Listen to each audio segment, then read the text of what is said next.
জমি তোর মতন বই রয়েছিস কি লাগিয়া? গরুটারে ঘাস পানি খাওয়াইছিস নি? হ ভাই, গরুরে ঘাসও খাওয়াইছি, পানিও খাওয়াইছি।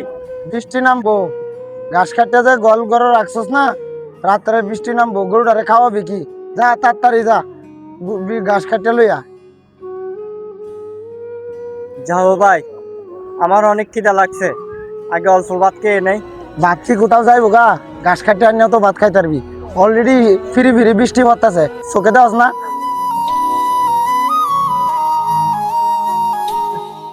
যাইতাম তো ভাই ঠিকই, শরীরটা কিন্তু কাঁপতেছে।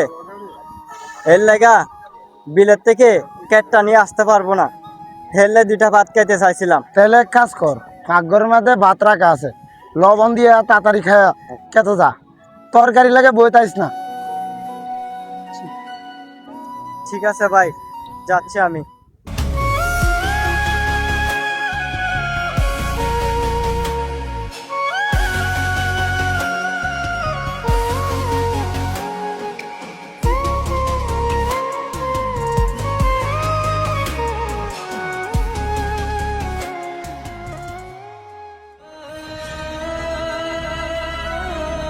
কি রে রাসেল, মন খারাপ করে বসে রয়েছস? কি আজকেও কি তোর ভাই বাদ দেয় না আজকে? হ্যাঁ দিছে তো, লবণ দিয়ে খাই আসছি। সব সময় কি তোর সাথে এমনই হয়? আসলে কি তোরা মারফেটের ভাই না সৎ ভাই? তুই এটা কেমন কথা বললি? মাসুম ভাই আর আমি তো আপন মার ফ্যাডের ভাই। আরে পাগল, আমি তো একা বলতেছি না, এলাকার সবাই বলতেছে। মাসুম ভাই যদি তোর আপন ভাই হইতো তাহলে তো তোর সাথে আর এমন ব্যবহার করতো না।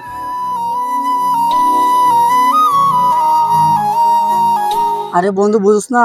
তোর সম্পত্তির যে একটা বাঘ আছে, তোর একটা জায়গা আছে, ওটা নিয়ে তুই আলাদা থাক, তোর ভাইয়ের সাথে আর থাকা লাগবে না। আরে বেটা, তুই এটা কি বলস?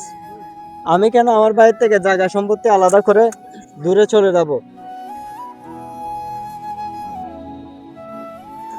আরে পাগল, তুই যে তোর বাইরে তো অত্যাচার সহ্য করে পড়ে আসস, সামনে তো তুই বিয়ের শাদী করবি, তখন কি করবি? শুন বন্ধু, তোরা একটা কথা বলি।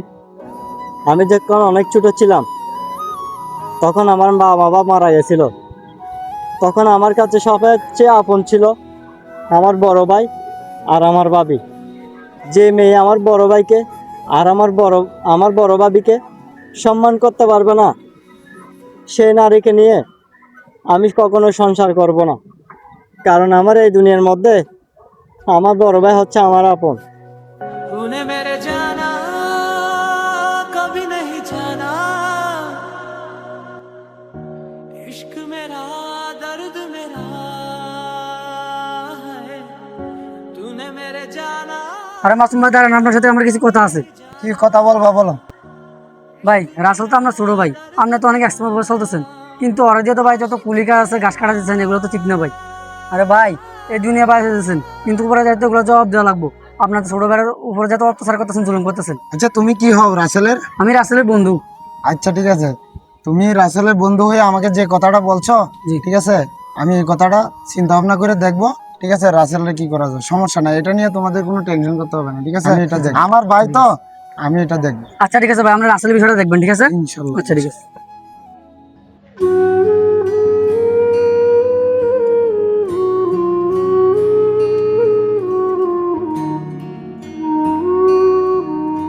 কিরে রাসেল, এখানে মন খারাপ করে বসে আছস?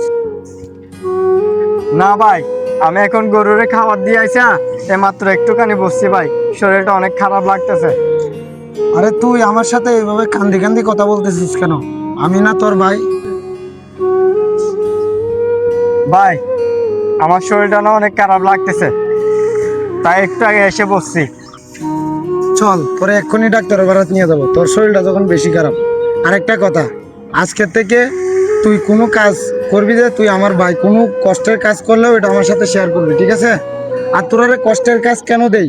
তোরা যদি এখন থেকে কষ্টের কাজ যদি ঠিক মতো না করস, যখন আমরা থাকবো না, মরে যাব, তখন তোর কাজগুলো করতে হবে না।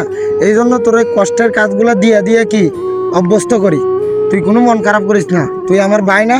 তুই তো আমার ভাই। तूने मेरे जाना कभी नहीं जाना इश्क मेरा दर्द मेरा है तूने मेरे जाना।